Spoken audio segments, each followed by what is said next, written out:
Changing the language on YouTube TV helps you customize your viewing experience, whether you want different audio, captions, or menu options. Here's how to adjust language settings easily on any device. Step 1.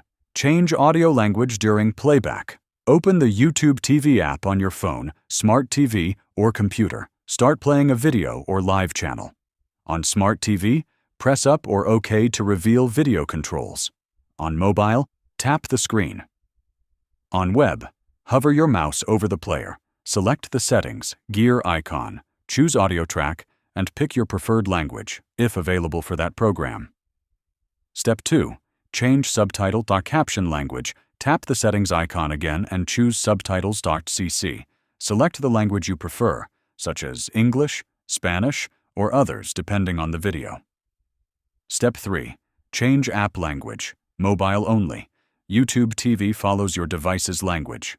On iPhone, go to Settings, General, Language and Region. On Android, go to Settings, System, Languages and Input. Restart YouTube TV, and the interface updates automatically. Important notes: not all channels support multiple audio tracks.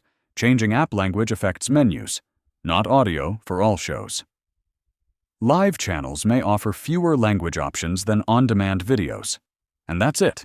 You've successfully customized the language on YouTube TV.